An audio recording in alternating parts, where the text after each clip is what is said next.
I was 16 the first time I camped alone. Well, not completely alone. I had our family dog with me, a Chow and Black Lab mix named Gunner. He was thick-bodied and muscular, built low to the ground like a bulldozer, with a dense black coat and eyes that always looked like they were half asleep. Gunner was the calmest dog I'd ever known. Not lazy, just mellow. You could step on his tail by accident and all he'd do was shift over a bit without even lifting his head. That's what made what happened up there in northern Michigan hit so much harder.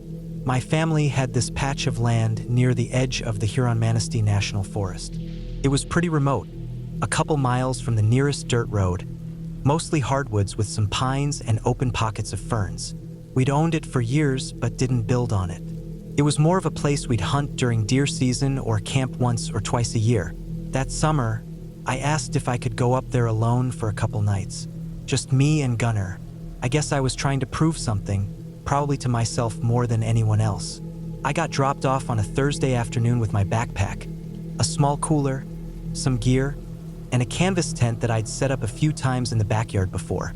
It was hot and sticky, the way northern Michigan gets in August, thick with mosquitoes and buzzing things.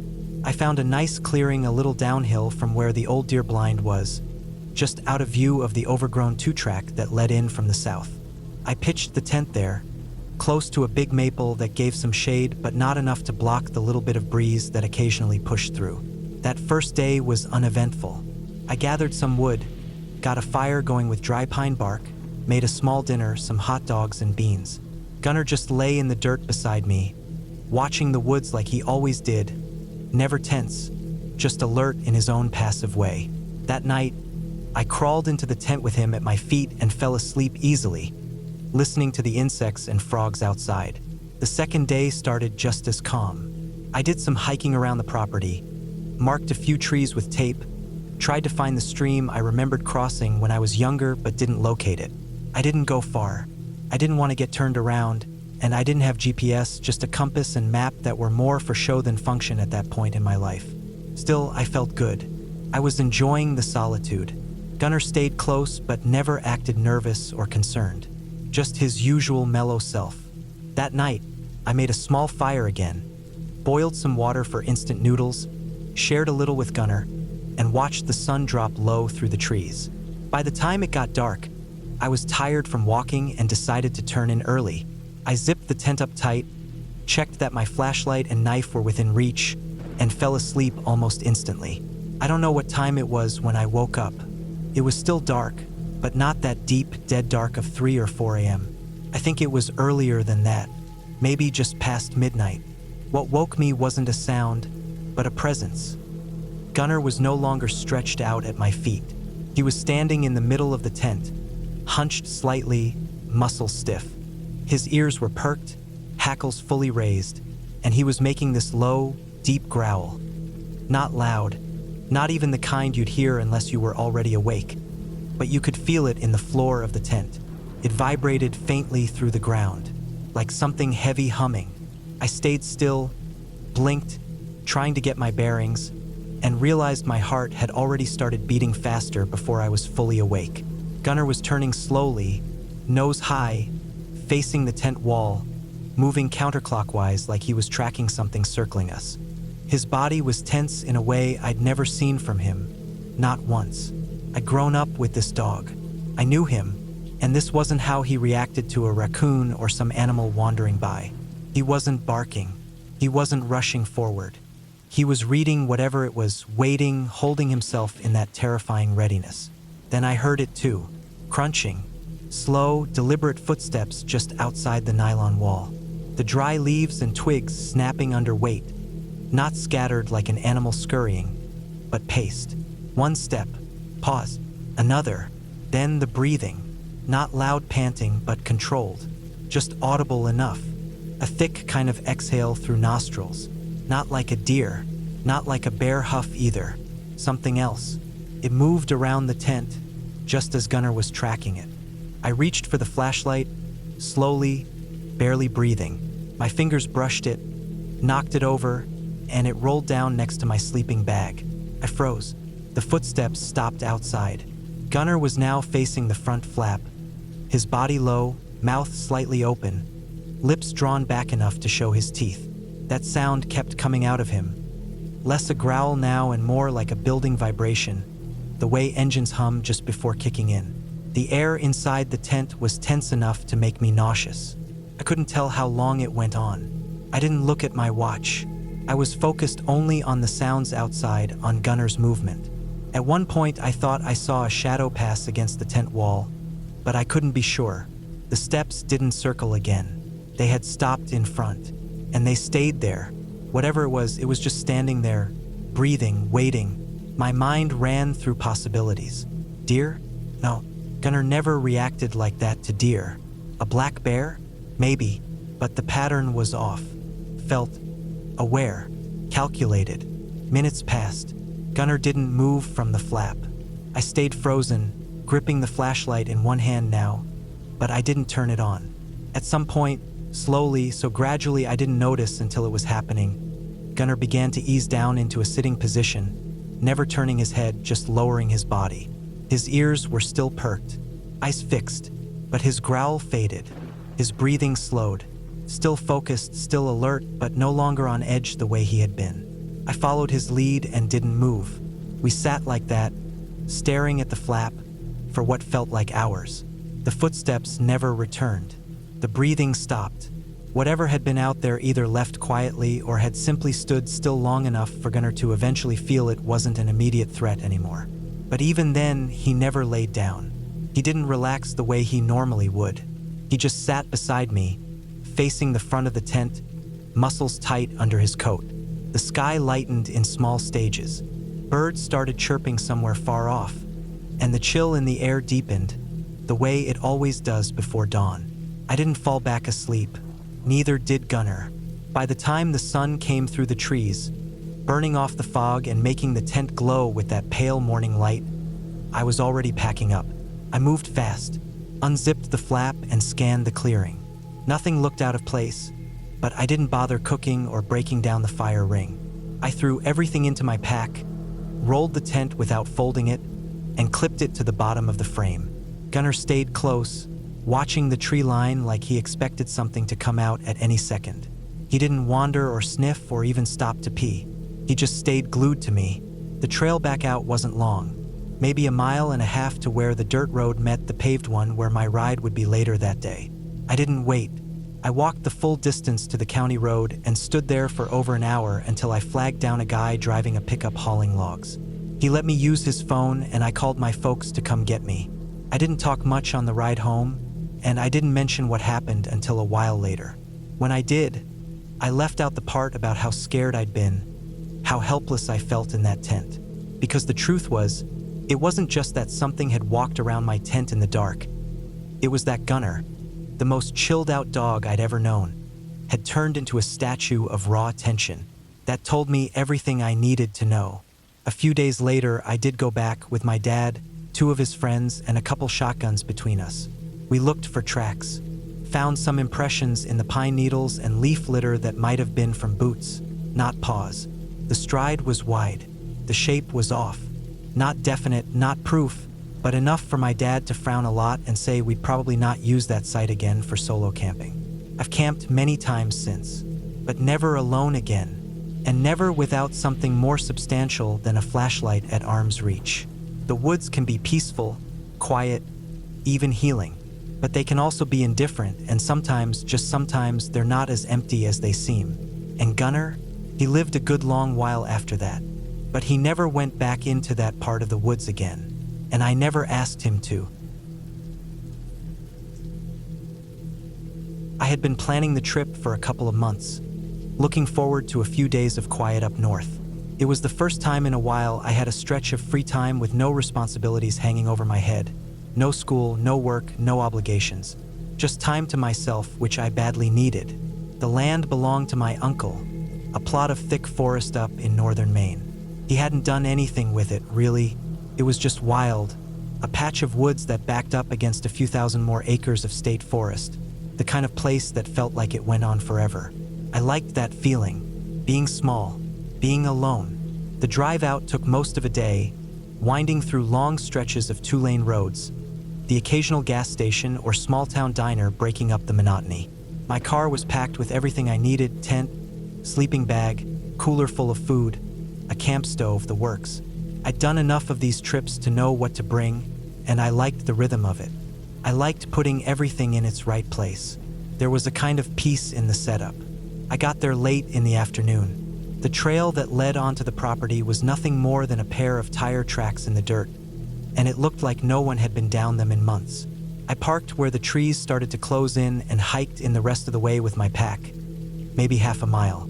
It was good to be away from everything. No cell service, no noise but the wind and the birds. The clearing I had in mind was tucked behind a rise, about 30 yards off a dried-up creek bed. I'd been there once before with my uncle a couple of years back. It wasn't much, just a wide, flat spot with a few boulders and enough room for a tent and a fire pit. But it was quiet and it felt far from everything, and that was exactly what I wanted. I started setting up right away. I laid out the tent footprint, unrolled the tent, and started feeding the poles through. The ground was a little damp but not too soft, and the air was cool enough to keep the bugs down. I had just gotten 2 of the poles in and was crouched down near the corner, trying to fix the stake in deeper, when the woods exploded. I mean that literally. It was quiet, dead quiet, and then it wasn't. There was this crashing, thundering sound that came tearing through the trees to my left, and I remember the way it hit me, like sound with weight. I looked up without even thinking, and that's when I saw them. 2 moose, a bull and a cow. They were enormous, bigger than anything I'd ever seen in the woods. You don't realize how big a moose is until it's coming straight at you. I froze. They weren't charging me exactly. They were running through the space I happened to be in. The cow was out in front, head low, legs pumping like pistons. The bull was behind her, snorting and crashing through everything in his path. They didn't veer. They didn't even slow down. They just came. The cow blew past me first, not 10 feet away. Her hooves hit the ground like sledgehammers, and I could feel the air shift around her body. The bull came right after, bigger and darker and wilder looking, and I saw the whites of his eyes for a second before he disappeared after her through the trees on the other side of the clearing. Then it was quiet again, just like that. The only sound left was the rustling of branches still shaking from their passing. I was on my ass, I realized. At some point, I'd stumbled backward and sat down hard on the damp ground. My hands were shaking. My heart felt like it was trying to break through my chest. It took a long time for me to move again. I kept looking around, half expecting them to come back. I had no idea why they were running or where they'd gone. I didn't know if they'd circle back. My tent poles were lying half assembled, the corner of the tent flapping a little in the wind. I sat there for a few minutes more, just staring at the space where they'd been, trying to make sense of it. Eventually, I stood up. My knees felt weak.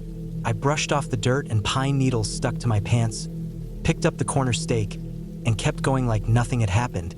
But I couldn't shake the feeling in my chest, like something had gone sideways. I finished setting up the tent. I made a small fire.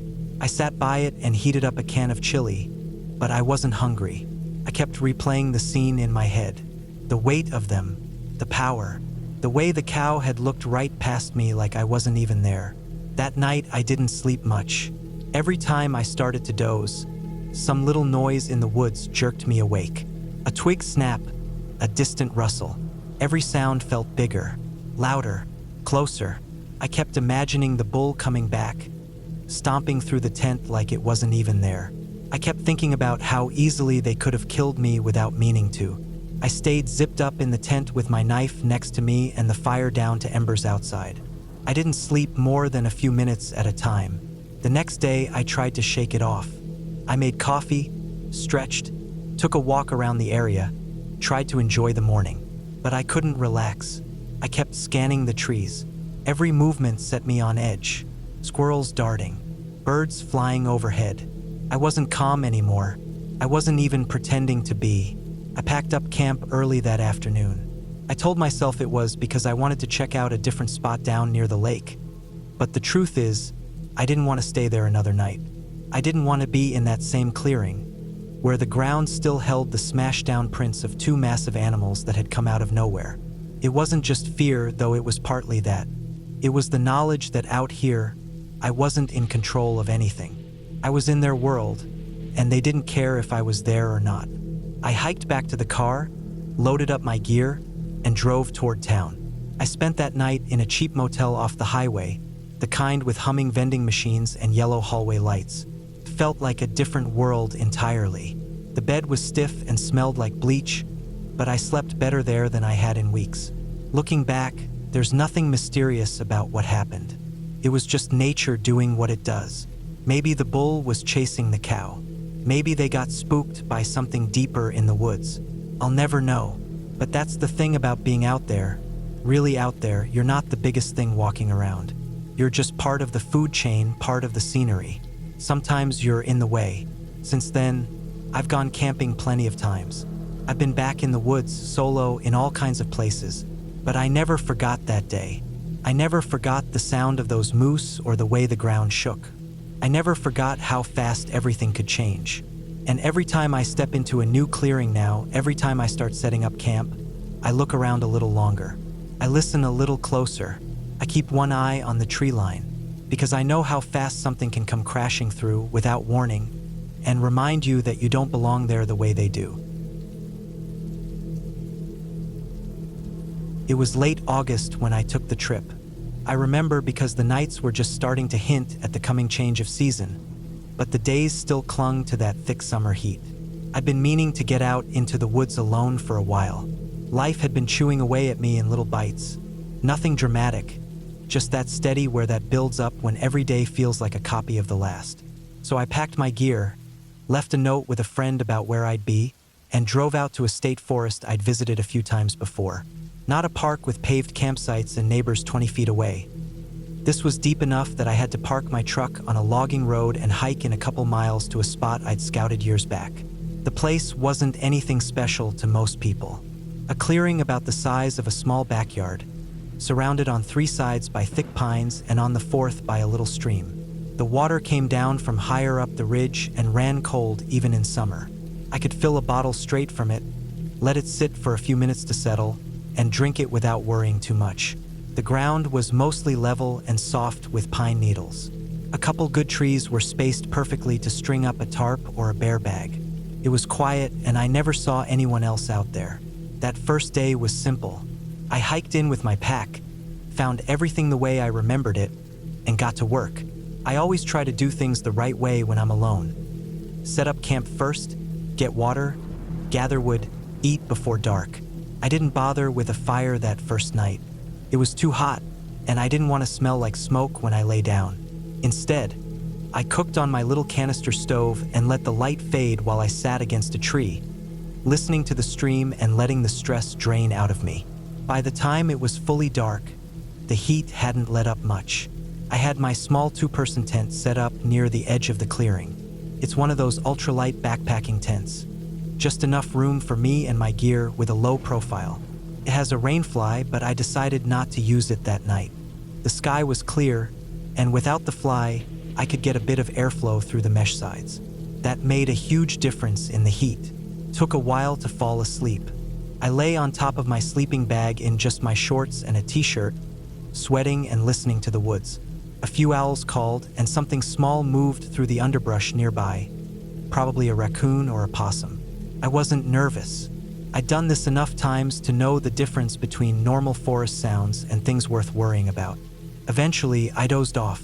I'm not sure what woke me up. It wasn't the sound, not at first. It was more like that sudden shift in awareness you get sometimes, like your brain knows something changed before you're fully conscious of it. My eyes opened in the darkness, and for a second I didn't move. I wasn't cold, still laying there half exposed, but the air felt different, still and thick in a way that made the hairs on my neck stand up. I blinked a few times, trying to adjust to the low light. The moon was up, and without the fly on the tent, it gave me a clear view of the mesh walls and the clearing beyond. That's when I saw it. At first, it didn't make sense. There was a shape out there, something large just a few feet from my tent between me and the stream. I thought maybe a stump or something had caught the light weird, but as my brain caught up, I realized it wasn't a stump. It was too tall, too wide. I stayed still, breathing slow, and just watched. The thing wasn't moving, but the longer I stared, the more certain I became. It was a bear, not on all fours but upright, standing, just there, facing my tent, not moving. It was close enough that I could make out the rise and fall of its chest when it breathed. I couldn't see its eyes clearly, but I could feel where they were, fixed on me. I didn't move. I didn't blink. I kept every muscle locked because something deep inside told me that stillness was the only thing keeping that moment from tipping into something else. I've seen black bears a few times before, mostly from a distance or crashing through the trees during the day. I've never seen one like this, not this close, not at night, not like this. The thing is, black bears don't usually act like that. They'll wander through camps, sure. They'll nose around if they smell food. But this one wasn't sniffing, wasn't pawing through my stuff. It was just standing there, silent, staring. My food was strung up in a bear bag, at least 50 feet away, hanging from a branch. There was nothing in the tent with me but my clothes, my sleeping gear, and a headlamp under the corner of my pad. I didn't dare reach for it. I didn't even want to shift my weight. The night pressed in like a heavy blanket, and that bear held its place, unmoving. I don't know how long I lay there. Minutes, maybe more. Time bent in that way it does when fear hits you just right. I kept my breathing slow, in through the nose, out through the mouth like I was made of stone. My mind went through every bear safety tip I'd ever read. Don't run. Don't scream. Make yourself big, well, too late for that one. Don't play dead with black bears, that's for grizzlies. But what do you do when you're in a 2-pound tent, half naked, with nothing but a piece of mesh between you and 300 pounds of muscle and teeth? Eventually, the bear moved. Not much. It shifted its weight, dropping down onto all fours again with a slow, deliberate motion that made the ground seem to flex under it. It didn't snort or grunt or make any noise at all. It just lowered itself and began to circle. I couldn't turn to follow its movement, but I watched the shadow shift along the mesh wall, then vanish behind the tent. I felt it more than heard it, the soft compression of pine needles, the subtle scuff of claws against bark or stone. Then nothing. I waited. My heart thudded in my chest. Sweat cooled on my skin and then dried, leaving me shivering despite the heat. I couldn't hear anything but the blood in my ears. No sniffing, no footsteps, just gone. I don't remember falling back asleep. I must have drifted off at some point out of sheer exhaustion, because the next thing I knew, the sun was creeping through the trees and lighting the tent in a pale gold. I didn't move at first, just lay there and listened. No sound but birdsong and the trickle of the stream. I turned slowly, then sat up and unzipped the door. Everything looked normal. No tracks I could see, no torn gear. Nothing moved out of place. My bear bag still hung where I left it. The only sign anything had been there at all was a faint patch of compressed pine needles in front of the tent, shaped like 2 broad feet, and a broken stick nearby. I got up slowly, moving like I was still expecting something to lunge out at me. My legs were stiff and weak. I checked all my gear, everything intact. I even walked over to the bear bag and brought it down. The food hadn't been touched. I stood there with the stuffed sack in my hands, feeling like maybe I dreamed it. Maybe I just imagined the whole thing. But I hadn't. You don't mistake a bear for something else. Not that close. You don't imagine that kind of weight, that breath, that presence. Something had been out there. Something that had every reason to break through the tent and tear me apart. But didn't. I didn't stay another night. I packed slowly, double-checked everything, and hiked out in the full daylight. The woods didn't feel like they had the day before. Every sound felt closer. Every shift in the wind made me jump. I made it back to the truck, loaded up, and sat in the cab with the engine off for a long time before I finally started the drive back. Took days for the feeling to fade. That cold grip of being watched, of being utterly vulnerable. I kept thinking about how easy it would have been for that bear to rip the tent open and drag me out. I don't carry a gun when I hike, just bear spray, and that had been stuffed deep in my pack at the time. For weeks after, I found myself waking up in the middle of the night, heart racing, convinced I was back in that tent. It wasn't even nightmares, just the memory, the image of that dark shape, upright and silent, 5 feet from me. I still camp, but I don't go out alone much anymore. When I do, I use the rainfly. I keep the bear spray within reach. I sleep with more layers, even if it's hot, and I never, ever sleep with the tent open again. Because I know now, really know, what it means to be nothing more than a soft bag of meat in the wild. And I know what it feels like when something bigger decides, just for a moment, to look at you and not act. That moment is burned into me. A moment when the night was still and I was awake, and something out there made the decision to let me live.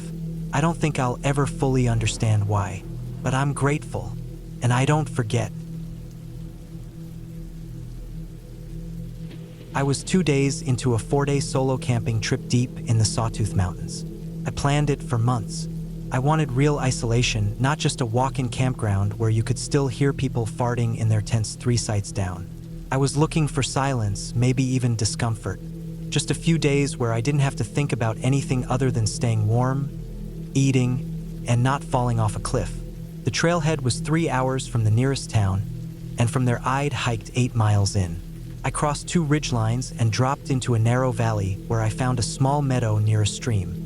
Thick trees surrounded the clearing, and if I didn't know better, I'd think no one had ever been there before.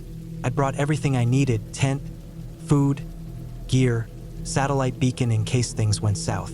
I'd spent the first day setting up camp, getting to know the area, and just sitting around letting my brain slow down. The second day, I went for a long hike up to an alpine lake and back, got a bit too much sun, and ended up crawling into my sleeping bag early. By the time the third night rolled around, I was comfortable. Not relaxed exactly, there's always a certain edge when you're that deep in the woods alone, but I wasn't nervous. The air was still. The forest around me had settled into its usual sounds.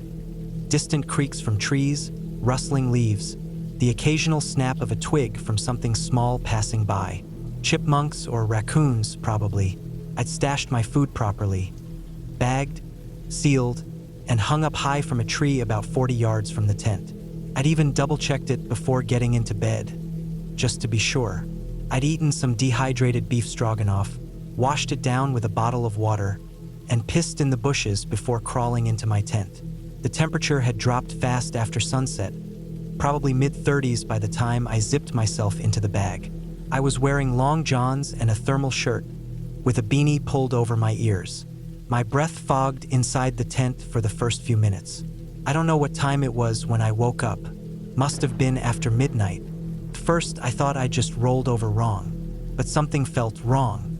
Not in a panicked way, just that sense that something outside wasn't the way it was supposed to be. It was quiet, too quiet. No wind, no creaking trees, no rustling, just dead air. I sat up in my sleeping bag, still zipped up halfway, and stayed silent, listening. The tent walls were thin. If something moved out there, I'd hear it. I tilted my head toward the mesh window and waited. First, nothing. Then, very faint, something brushed against a tree. A slow drag like a heavy coat rubbing bark. Then a step, a crunch. Then another, heavy, deliberate. Not a deer, not a raccoon. This was something big. Something moving slowly and without fear. My heart dropped. Bear. The word hit my brain like a brick. I stayed perfectly still. My hands were cold and sweaty. I reached slowly for the flashlight beside my sleeping bag but stopped halfway.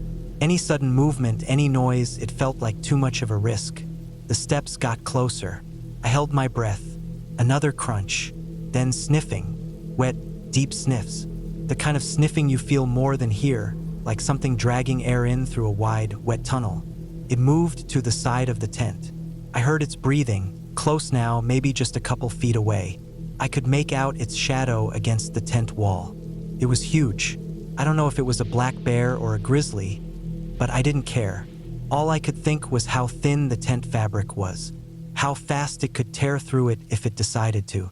And then I realized something else. I'd left my backpack in the vestibule. I'd emptied all the food out of it, but there were still wrappers, empty Ziplocs, a plastic spoon, some crumbs. Enough for it to smell. I was still zipped into my sleeping bag, legs trapped, body frozen stiff with fear. My guts were twisting, not from anything I ate, just raw fear, like my stomach was flipping inside out. I was starting to sweat under the layers. My chest was tight. I clenched everything down. But it didn't matter. I shit myself. It wasn't a full blowout. Just enough to know it happened. Warm, wet, breading. I was too scared to feel embarrassed. All I could think was, that bear's going to smell this. That bear would probably start smelling the shit in my pants pretty quick. And sure enough, it turned toward me. I heard it sniff. Then again, wet and loud. It stepped closer. I could see the shadow lean in. Its snout pressed against the side of the tent. Right where my head was, I could feel its breath. My entire body locked up. My heart felt like it was going to explode. I was shaking so bad my teeth were knocking together. It sniffed again. It didn't growl. It didn't huff.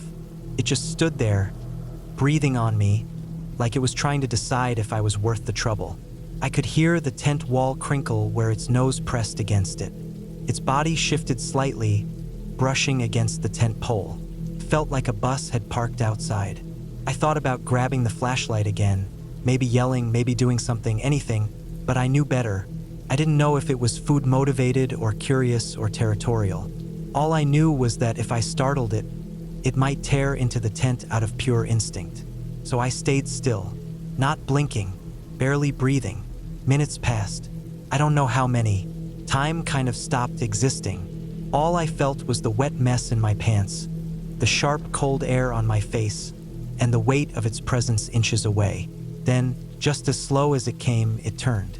Its body brushed the tent again as it stepped away. One footfall, then another. More sniffing, farther off now. Maybe it was checking out the tree where I'd hung the food bag. I stayed in the sleeping bag for hours. I didn't move. Couldn't. My legs were numb. My hands were cramped from gripping the bag so tight. I didn't even care about the smell anymore. I just didn't want to die. Eventually, the forest started waking up. Birds, wind, the occasional squirrel scuttling. The light filtered through the trees. Only then did I unzip the tent. My legs didn't work right at first. I crawled out onto the cold ground, still shaking. I looked around slowly, expecting to see it nearby, watching, but there was nothing. I found paw prints in the soft dirt, big ones.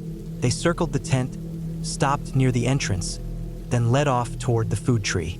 The bag was untouched, still hanging from the branch. Maybe the smell of human waste made it think twice. Maybe it just wasn't hungry enough.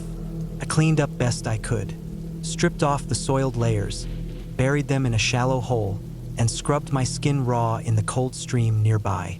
It didn't help much. The smell stuck in my nose for hours. I packed everything up. The hike out was brutal. I didn't eat. I didn't rest. I just walked. I kept looking over my shoulder, sure I'd hear that breathing again. I had my bear spray in my hand the whole time, safety off, thumb resting on the trigger. I don't think I even blinked for the last 2 miles. When I finally saw my car, I almost cried. I dropped my pack into the trunk, climbed into the driver's seat, and just sat there for a while, shaking. I didn't tell anyone right away. I needed time to process it. Not just the fear, but the humiliation, the sense of complete helplessness. It's one thing to imagine being scared. It's another thing to be so scared your body just shuts down and dumps itself without your permission. It's been months since that night. I still go out into the woods, but I've changed. I'm more careful now. No shortcuts, no assumptions. I keep my sight cleaner than a hospital. And I always hang my backpack too, just in case. But more than anything, I respect that space now in a way I didn't before. You go far enough into the wilderness, and you're not on top of the food chain anymore. You're not in control. You're just something soft and slow and edible, wrapped in a sleeping bag, trying not to breathe too loud. I got lucky, and every time I zip up my tent now, I remember that night. The weight of that bear breathing inches from my head. The smell of pine and shit and fear. The way everything can change in a second. And I never forget what it felt like to realize that something out there, something huge, powerful, and wild, was deciding whether or not I got to see another sunrise. I'm still here, but I know how close I came, and I'll never camp the same way again. I had been thinking about doing a solo camping trip for months. I was tired of putting it off, always finding an excuse to wait until the timing was perfect or someone could join me. Eventually, I realized that if I kept waiting on someone else, I might never go. I had some experience, nothing too serious, but I'd camped plenty with friends over the years and done day hikes on my own. I felt like I could handle a couple nights alone in the woods. I figured it would be peaceful, maybe even therapeutic. So I picked a spot a few hours away from where I lived, somewhere not too far off the beaten path, but remote enough that I wouldn't hear cars or people. It was a small, primitive camping area deep in a state forest. No amenities, no reception, no ranger station, just a fire ring and a clearing for a tent. I'd read a few trail reports that said it was quiet and scenic, and most importantly, it didn't seem popular. The week leading up to the trip, I was excited. I packed slowly, double-checking everything. Tent, sleeping bag, bear canister, stove, headlamp, extra batteries, knife, first aid, maps, water, food. I knew how important it was to be prepared, especially when you were out there alone. I didn't take it lightly. Still, I couldn't help scrolling through camping forums in my free time, reading people's trip reports and tips. That's when I came across a thread full of unsettling stories. Stuff that made me second-guess things. People disappearing, strange noises, other people creeping around in the woods. It was all a little much, especially the night before I was supposed to leave. I remember thinking, I have my first solo camping trip next week. I shouldn't be reading this thread. I laughed to myself, but something about it stuck with me. I left early the next morning. The drive out was uneventful, just long stretches of highway, then slower winding roads that gave way to gravel, then dirt. My car wasn't made for real off-roading, but it handled okay. I parked at the trailhead and got out, locking everything up. The air smelled clean. It was quiet, just wind moving through the trees. The hike in was only about 4 miles. Not too bad with a loaded pack. The trail was narrow, shaded, and empty. I saw deer tracks and heard birds, but didn't see another person. That was fine by me. I made it to the campsite by mid-afternoon and set up in a clearing that had a small fire ring and a few logs arranged around it. The trees were thick all around, with no direct line of sight beyond about 20 yards. Felt private, maybe a little too private. I set up my tent, arranged my gear, hung my food in the bear bag, and gathered some kindling. I had hours of daylight left, so I took a walk down to a creek I'd passed on the way in. It was a good spot to fill my bottles and splash cold water on my face. I sat there for a while, not really thinking, just enjoying the quiet. Back at camp, I made a simple meal and started a small fire. The warmth and the crackle were nice. I ate, cleaned up, and sat there until the sky went purple and then dark. The woods changed after sunset. The air felt colder. Every small noise stood out. I didn't think much of it at first, just normal wood stuff. Twigs snapping, leaves rustling, animals moving around. Still, I didn't linger. I doused the fire, made sure my food was secured, and climbed into my tent. I didn't sleep right away. I laid there listening, adjusting to every sound. It took a while to calm down, but eventually I drifted off. I woke up in the middle of the night. No idea what time it was. It was pitch black, and the forest was dead silent. My body had that alert, tingling feeling, like something had pulled me out of sleep. I stayed still and just listened. I didn't hear anything for a long time. Then I did. A soft rustling, not wind, came in short bursts, like something walking, stopping, then moving again. Not far from the tent, maybe 30 or 40 feet out. My heart was thudding in my chest, but I told myself it was probably just a deer. I'd seen them come right up to tents before. I stayed quiet and waited. The sound stopped. I laid there for what felt like forever. I eventually dozed back off, still holding my breath, still clutching the small fixed-blade knife I kept near me at night. Morning came. I felt groggy but glad to see sunlight filtering through the mesh of my tent. I got up slowly, stepped out, and looked around. Everything seemed normal. My bear bag was still hanging. Nothing looked disturbed. I checked for tracks but didn't see any clear ones. Probably just a deer, I kept telling myself, probably nothing. I spent the day walking a loop trail that started near the campsite. It was a long, steady climb, and I didn't pass a soul. I enjoyed it. It was peaceful. When I got back to camp later that afternoon, I was sweaty and tired but felt better. The nerves from the night before had mostly faded.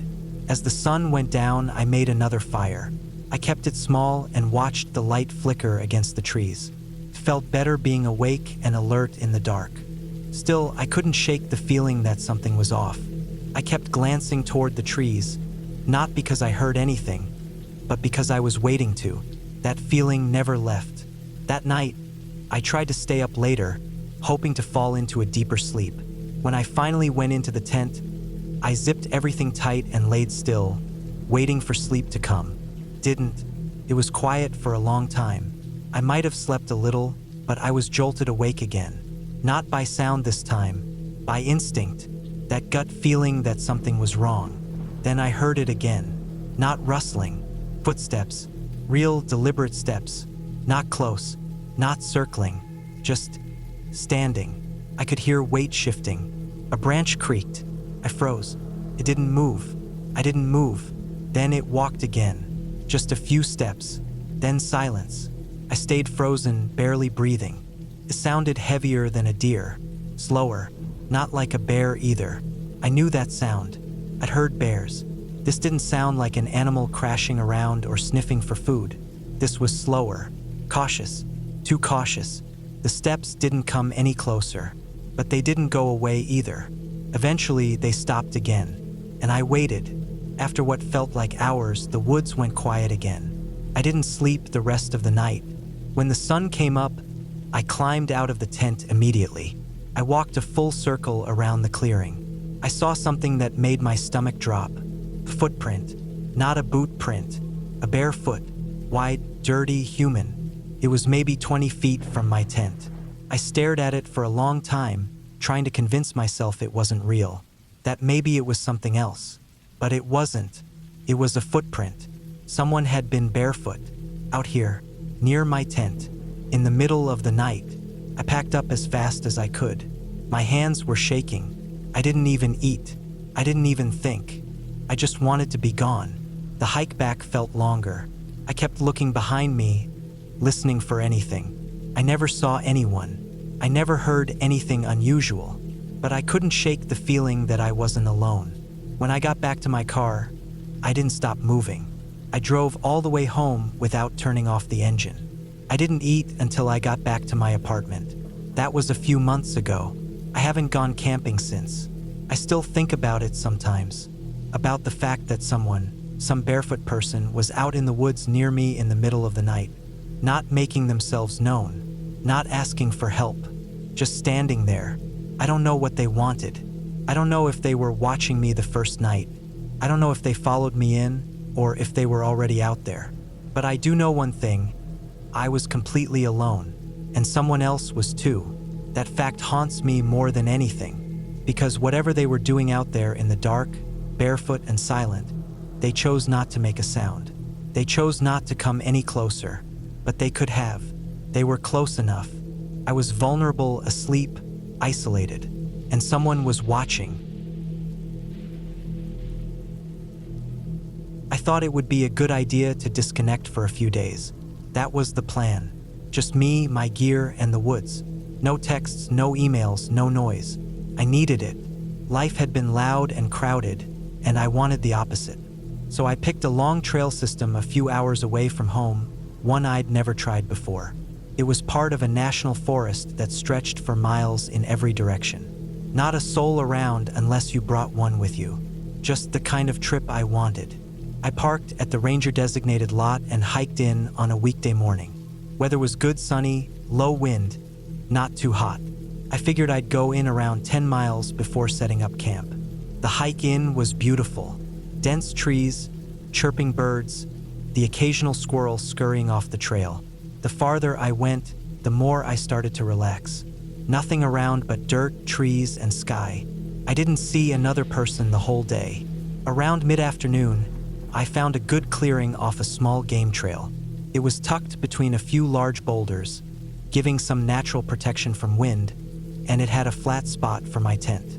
It wasn't an official site, but I had a permit for dispersed camping and had checked all the guidelines ahead of time. I set up camp, hung my food, and started boiling water for my dinner. The usual stuff, no big deal. As the sun started dropping, the shadows grew long and the temperature dipped just enough to put on a jacket. By nightfall, I was sitting by the soft glow of my little camp stove, eating instant rice and beans, feeling pretty good about the trip. I didn't start a fire. I'd brought my Kindle and my phone, both fully charged with battery packs. I planned to read, but I remembered I had downloaded a horror movie onto my phone the night before. Dumb idea in hindsight. I don't even remember why I picked that one. Maybe because I'd seen people online talking about it. Something about campers getting stalked in the woods. I figured I could handle it. I was comfortable, full, had my tent set, and knew I had a strong blade, a loud whistle, and a solid understanding of the woods. So I sat there on my foam pad just outside the tent, earbuds in, blanket wrapped around me, and hit play. The movie was shot in that gritty handheld style. 2 guys, 1 woman, hiking deep into the woods for a documentary. They start hearing sounds at night, weird branches snapping, things disappearing from their packs. First, it's just eerie. Then it ramps up. You know the kind. Shadows in the background, close calls, one of them vanishes without a sound. The whole thing felt a little too familiar, given where I was. The scene that got to me most was near the middle. It was night. One character wakes up and hears something breathing outside their tent. They turn off their light and hold their breath. The breathing doesn't stop.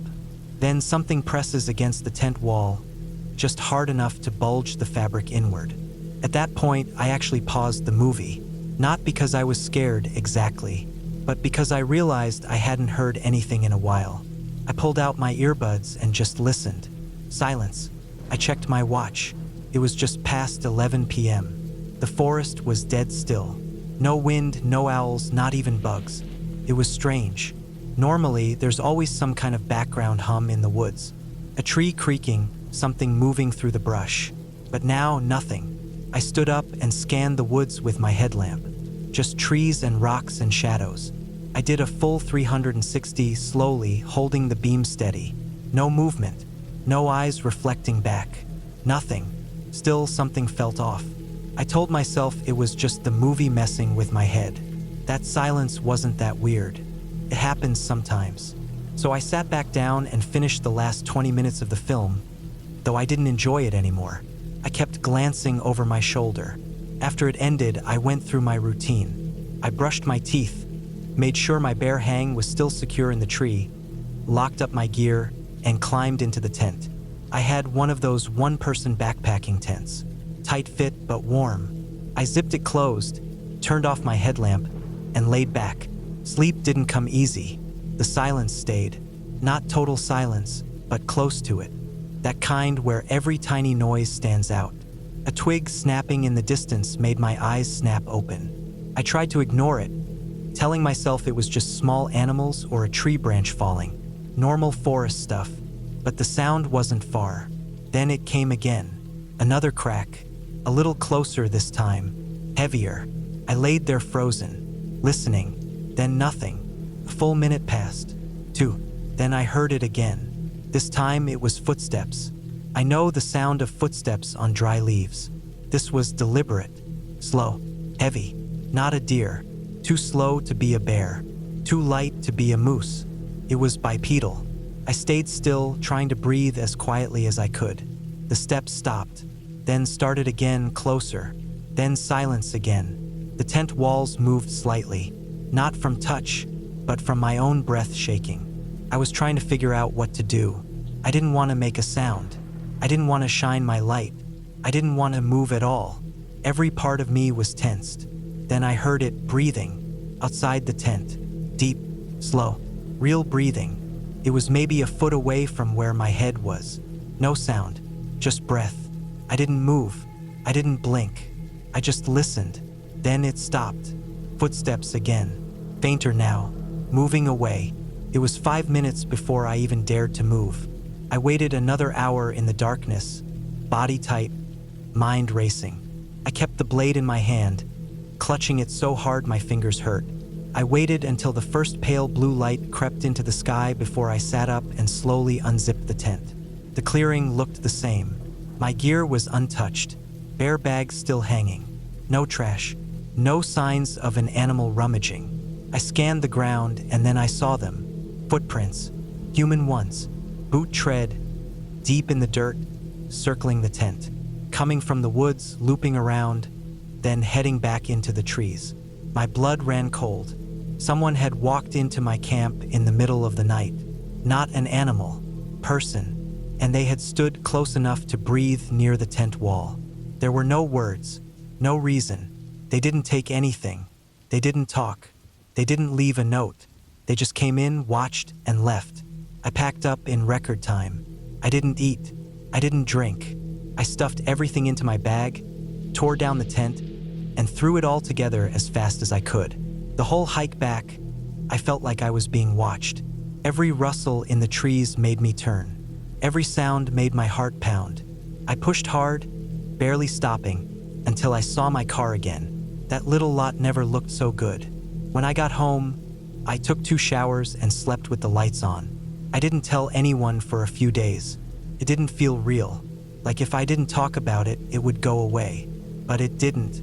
Now, whenever I hear someone talk about solo camping or watching scary movies out in the woods, I get this weird feeling in my chest.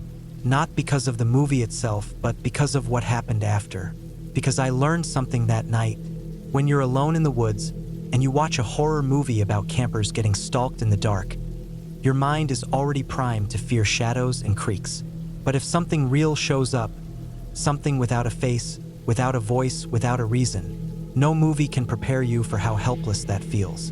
So yeah, pro tip, don't watch horror movies on your phone when solo camping, especially if you're deep in the woods, especially if you think you're alone.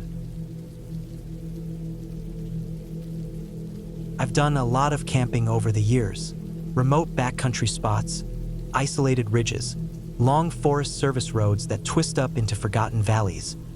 Being alone in the woods doesn't usually bother me. In fact, I prefer it that way most times. I've grown used to the quiet, the sounds of nature, the way the air feels different when no one else is around. But this one trip stuck with me. It was fall in British Columbia, and while it wasn't the most remote place I'd ever camped, it was quiet, too quiet for comfort. I'd found the spot on an old forum months before. Some local guy mentioned it offhand in a discussion about good riverbank sites with free camping. I marked it on a map, and when a few days opened up between work and other plans, I decided to go check it out. It was a few hours from the city, up a mix of paved and gravel roads. Nothing too extreme. I'd brought enough food for a couple of days, my stove, water filtration gear, and a new sleeping bag I wanted to try out before winter. The site was nice enough. There was an old fire ring made of river stones, a warped wooden table someone had clearly built a long time ago, and a short path that led down to the riverbank. The trees were starting to thin out their leaves. Birch and maple mostly, though a few towering firs still held onto their green. The river was low, probably from a dry summer, and the sound of the water was faint but steady. I set up my small tent close to the fire pit, got the stove going, and made some soup. The plan was just to unwind, read, maybe fish if I felt like walking upriver, but mostly just to be out there and alone. The first evening went quietly. I walked the short trail downstream for a bit, checked for animal tracks near the shore, saw some deer prints, maybe a coyote. I didn't see or hear anyone else around. No cars passed on the gravel road above, and there were no other campsites nearby. Felt like I had the entire valley to myself. But when the sun started to dip, I got a weird feeling in my chest. It's hard to explain. It wasn't fear exactly, just that sense of something being off. A kind of buzzing stillness, like the forest was holding its breath. I tried to brush it off. Sometimes being alone too long plays tricks on your brain. You start hearing things in the wind or second-guessing every snap of a twig. Still, I didn't shake the feeling.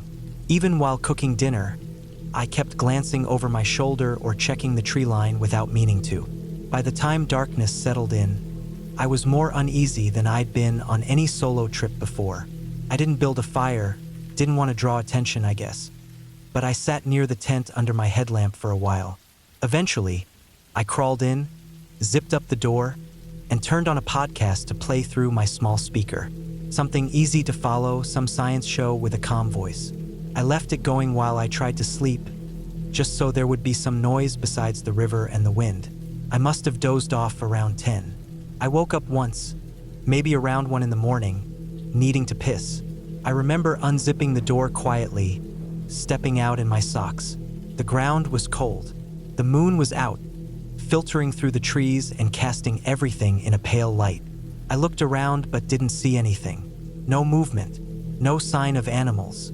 Still, I did my business fast and got back in the tent without wasting time. That strange feeling hadn't gone away. If anything, it felt closer. I slept off and on after that.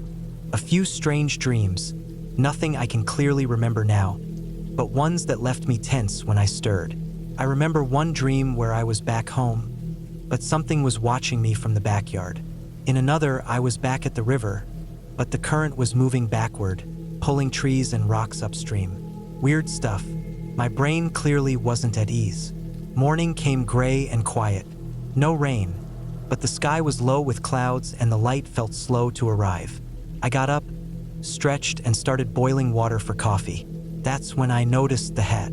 It was sitting on the old wooden table, maybe a foot from where I'd placed my stove the day before. A dark blue baseball cap, worn and slightly dirty. I froze for a second. I hadn't seen it yesterday, not even when I cleaned the table surface with my sleeve to set up the stove. I was certain it wasn't there when I arrived. I looked around the campsite trying to think. It wasn't windy overnight. The hat hadn't blown in. It was too neatly placed. Someone had come into my camp while I slept and left it there. I didn't want to jump to conclusions, but there was no way I missed it. My gut twisted. That uneasy feeling from the night before suddenly made sense. I hadn't imagined it. Someone had been watching me. I kept looking into the trees, scanning for movement, but there was nothing. The woods were still. If someone had walked in, they must have been quiet. I checked for boot prints near the table, but the ground was dry and hard-packed, and I couldn't see anything clearly. I didn't hear anything last night, not over the podcast at least. Maybe I had been too distracted. Maybe I didn't want to hear anything. Could have been a forager, someone out collecting mushrooms or wild herbs. That's not uncommon in the fall. But who walks into someone else's camp in the middle of the night and just leaves a hat? Why not say something? Why not make themselves known? There weren't any other cars nearby, and I hadn't passed anyone on the way in. I didn't finish my coffee. I packed up fast, skipping breakfast, stuffing my tent and gear into the pack without much care for how it was organized. My skin prickled the whole time, like I was being watched from the trees. I kept glancing at the hat but didn't touch it. Just left it sitting there. Maybe whoever owned it would come back for it. I hiked back up to my car and left. Didn't stop to take pictures or enjoy the view. Just kept walking until the road came into sight. Even after getting back into the car, locking the doors and pulling onto the gravel, I kept checking the rearview mirror. I don't know who was out there that night.